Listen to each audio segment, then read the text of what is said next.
अब हम लोग एंगल बिटवीन टू प्लेन्स को ही कार्टेशियन फॉर्म में भी देखेंगे। तो अभी अभी हम लोगों ने पढ़ा था cos theta is equal to, या हम थीटा डायरेक्ट लिखते हैं कॉस थीटा के बजाय। तो theta is equal to cos inverse n1 vector dot n2 vector by modulus of n1 vector modulus of n2 vector. तो कॉस इनवर्स n1 वेक्टर याद है, n1 वेक्टर क्या था? n1 वेक्टर था a1 i cap plus b1 j cap plus c1 k cap, और n2 vector क्या था? I think a2 i cap plus b2 j cap plus c2 k cap.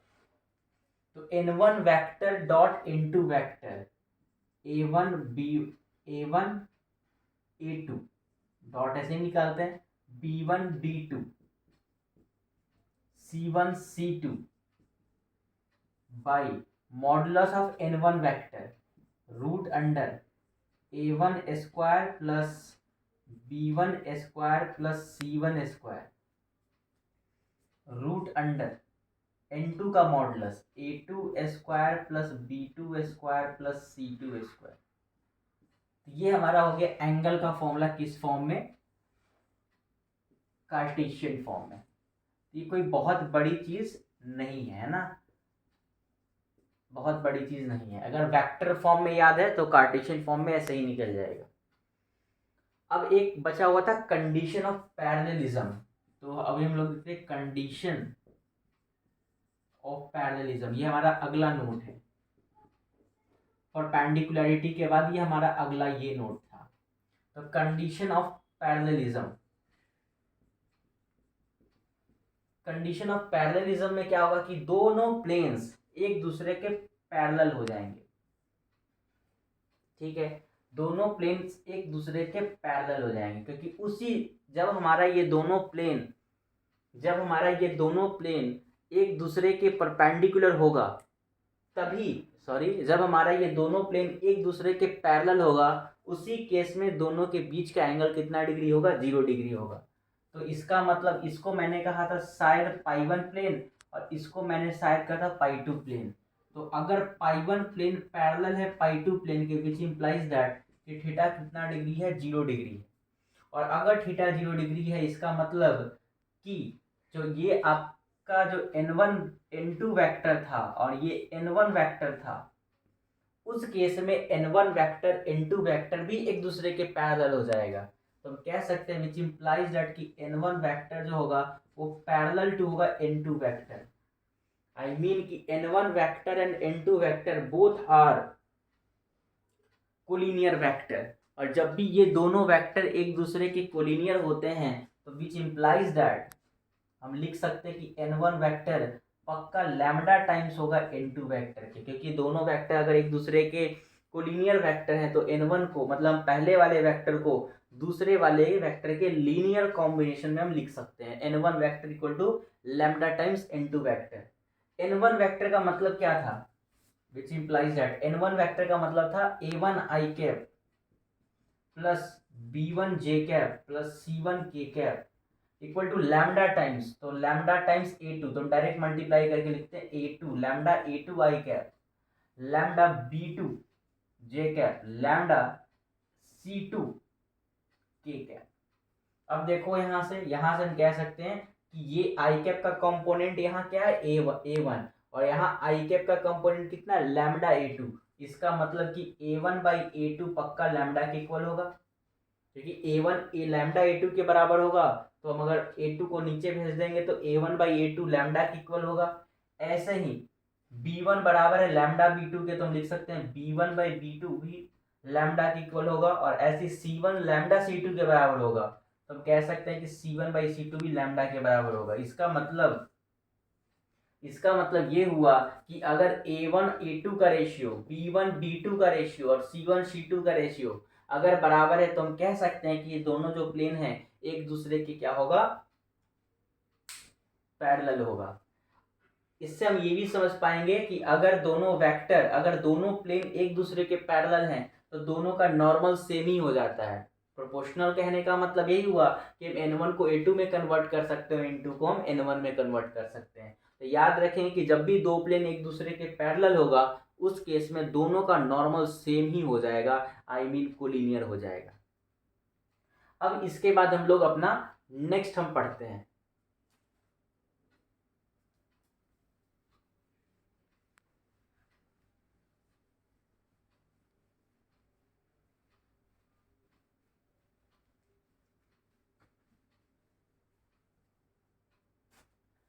तो अब हम लोगों के पास ये नया रूल है। रूल क्या कहेंगे, रूल तो हम लोग पहले ही पढ़ चुके हैं, बस ऐसी टाइप है क्वेश्चन, कैसे कैसे टाइप के पूछे जा सकते हैं उसी पे क्वेश्चन है।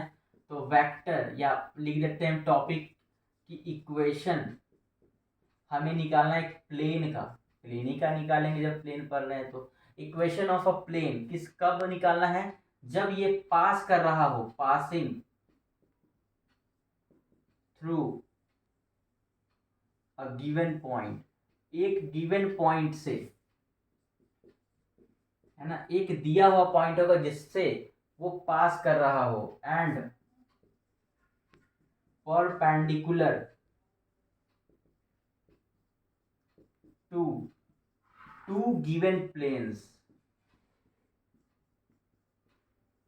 मतलब हमें एक ऐसा प्लेन का इक्वेशन निकालना है, हमें एक ऐसा प्लेन का इक्वेशन निकालना है कि वो प्लेन एक गिवन पॉइंट से पास कर रहा होगा, और वो जो प्लेन है, जो रिक्वायर्ड प्लेन है, वो रिक्वायर्ड प्लेन दो गिवन प्लेन के क्या होगा, परपेंडिकुलर होगा। तो हमें ऐसे प्लेन के इक्वेशन को निकालना था। एक बार हम ज्योमेट्रिकली आपको हम शो कर दें जिससे कि थोड़ा सा आप भी समझ पाएंगे एक्चुअली हो क्या रहा है।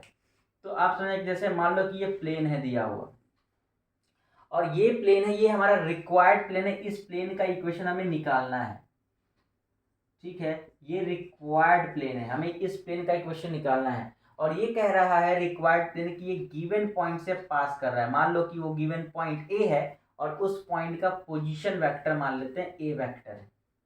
और आपको याद होगा कि किसी भी प्लेन का इक्वेशन निकालने के लिए हमें क्या चाहिए, एक पॉइंट चाहिए जहां से वो प्लेन हमारा पास कर रहा होगा, और उस प्लेन के ऊपर का परपेंडिकुलर चाहिए। तो देखो एक टास्क तो हमारा ऑलरेडी कंप्लीट हो गया है कि यह जो प्लेन है इस गिवन पॉइंट से पास कर रहा है। तो हमें पॉइंट का टेंशन तो है नहीं है, हमें टेंशन सिर्फ किस चीज़ का है कि हमें इसके ऊपर का नॉर्मल निकालना है। वो नॉर्मल निकालने के लिए ही कंडीशन दिया है कि that plane is perpendicular to two given planes, दो गिवन प्लेन के परपेंडिकुलर है।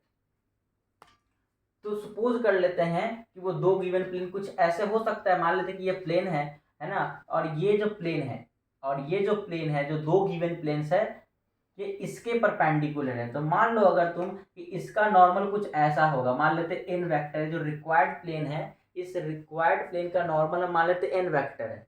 और जो एक प्लेन होगा ना, मान लेते कोई ऐसे प्लेन है, मान लेते हैं हम ड्रॉ कर रहे हैं ऐसे ही, मान लो कि कोई एक ऐसा प्लेन होगा जो गिवन प्लेन होगा, तो इसका जो नॉर्मल होगा, ये दोनों प्लेन, ये प्लेन और ये प्लेन जो रिक्वायर्ड प्लेन है ये, और ये हमारा गिवन प्लेन है, और ये दोनों एक दूसरे के परपेंडिकुलर है। इसका मतलब इनके बीच का जो नॉर्मल होगा, उनके बीच का भी एंगल कितना होगा, 90 ही होगा। और हमने पढ़ा भी है कि एंगल बिटवीन टू प्लेन्स वही होता है जो उन दोनों प्लेन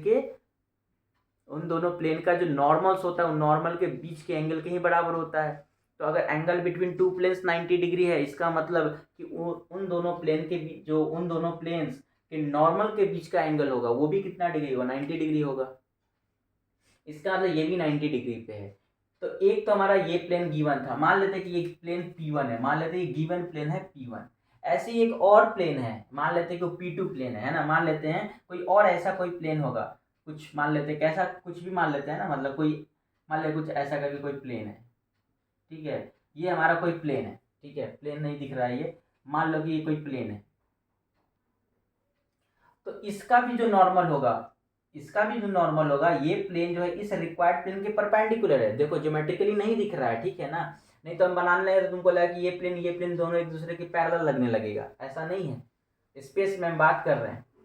तो मान लो ये प्लेन और ये प्लेन है ना, जो तुम ये प्लेन देख रहे हो, ये प्लेन और ये रिक्वायर्ड प्लेन, ये गिवन प्लेन है, दो गिवन प्लेन था, एक गिवन प्लेन के बारे में हम बात कर लिए। ऐसे ये प्लेन है, ये प्लेन का भी जो नॉर्मल होगा, और इस प्लेन का जो नॉर्मल होगा फिर इन दोनों के बीच में 90 डिग्री होगा। ठीक है, क्योंकि ये दोनों प्लेन इस रिक्वायर्ड प्लेन के परपेंडिकुलर था। तो अब हम क्या कर सकते हैं, हम ये कर सकते हैं, मान लो कि इस प्लेन का, मान लेते हैं इन दोनों प्लेन का इक्वेशन है ना, मान लेते हैं इस प्लेन का इक्वेशन और इस प्लेन का इक्वेशन गिवन है, क्योंकि अरे भाई गिवन प्लेन है तो गिवन प्लेन है तो प्लेन का इक्वेशन तो गिवन ही होगा। तो मान लेते हैं कि हमारा P2 प्लेन है, तो मान लेते हैं P1 प्लेन का इक्वेशन हमारे पास कुछ ऐसे है, r vector dot n1 vector equal to d1। आपको मैंने बताया था कि किसी भी प्लेन का इक्वेशन का फॉर्मेट क्या होता है, r vector dot n vector equal to d vector. याद करो, r vector dot n vector equal to d vector, किसी भी प्लेन का इक्वेशन यही होता है। तो हम लिख सकते हैं इस प्लेन का इक्वेशन ऐसे लिख सकते हैं ना, r vector dot n1 vector equal to d1, जहाँ n1 वेक्टर क्या है, इस प्लेन के ऊपर का नॉर्मल है। ठीक ऐसे ही इस प्लेन के ऊपर का हम इस प्लेन का इक्वेशन हम लिख लेते हैं, मान लेते हैं P2 प्लेन का इक्वेशन है r vector dot n2 vector equal to d2। इसका मतलब इस प्लेन के ऊपर का जो नॉर्मल कौन है, n2 है, और इस प्लेन पर का जो नॉर्मल है कौन है, n1 है। तो अब तुम सोच के बताओ कि अगर हम n1 वेक्टर और n2 वेक्टर का क्रॉस प्रोडक्ट करेंगे तो क्या आएगा, सोच के बताओ। जब हम n1 वेक्टर और n2 वेक्टर का क्रॉस प्रोडक्ट करेंगे तो एक ऐसा वेक्टर आएगा जो n1 के भी परपेंडिकुलर होगा और n2 के भी परपेंडिकुलर होगा। तुम बोलोगे बात तो यही है, n वेक्टर यही ना हमारा, ये हमारा n वेक्टर था, ये n वेक्टर ऐसा है जो इसके भी परपेंडिकुलर है, n1 के भी परपेंडिकुलर है, और ये n वेक्टर ऐसा है जो n2 वेक्टर के भी परपेंडिकुलर है। इसका मतलब जब हम n1 वेक्टर और n2 वेक्टर को जब हम n1 वेक्टर और n2 वेक्टर का जब हम क्रॉस प्रोडक्ट करेंगे, ये कुछ नहीं, ये क्या देगा बताओ, n वेक्टर ही देगा। ठीक है, ये n1 वेक्टर और n2 वेक्टर का जब हम क्रॉस प्रोडक्ट करेंगे तो इस प्लेन पर के या रिक्वायर्ड प्लेन पर का ही नॉर्मल देगा, क्योंकि ये n1 वेक्टर n2 वेक्टर, और जब हम n1 वेक्टर और n2 वेक्टर का क्रॉस प्रोडक्ट करते हैं तो जो n1 क्रॉस n2 आता है वो n1 के भी परपेंडिकुलर होता है और n2 के भी परपेंडिकुलर होता है, और यही तो नॉर्मल है, जो n1 के भी परपेंडिकुलर हो n2 के भी परपेंडिकुलर हो, वही तो हमारा क्या होगा, ये रिक्वायर्ड प्लेन का नॉर्मल होगा। हमने पिक्चर में भी दिखाया है। तो हम कह सकते हैं कि यही हमारा n वेक्टर है, तो हमारा इस प्लेन पर का नॉर्मल भी मिल चुका है और एक पॉइंट ऑलरेडी है ही, तो इस रिक्वायर्ड प्लेन का इक्वेशन क्या हो जाएगा, equation of a required plane, जो रिक्वायर्ड प्लेन का इक्वेशन क्या हो जाएगा, is r vector dot n vector, n vector काम कौन कर रहा है, ये n1 cross n2 equal to a vector dot n vector, n vector काम कौन कर रहा है, n1 क्रॉस n2। आप ये याद कर सकते हैं, फिर हम कहेंगे याद करना जरूरी नहीं है, हम फॉर्मूला कभी यूज हम लोग नहीं करने जा रहे हैं, हम लोग फॉर्मूला यूज नहीं करेंगे, हम लोग इसके मैकेनिज्म को यूज करेंगे। ठीक है, तो इसको कुछ लोग ऐसे भी लिख सकते हैं जो एसटीपी पढ़े हैं ना, हमको तो ऐसे ही समझ के रखना है, लेकिन जो स्केलर ट्रिपल प्रोडक्ट पढ़े हुए हैं वो ऐसे भी इसको लिख सकते हैं, box r1 r n1 n2 और ऐसी a vector n1 vector n2 vector.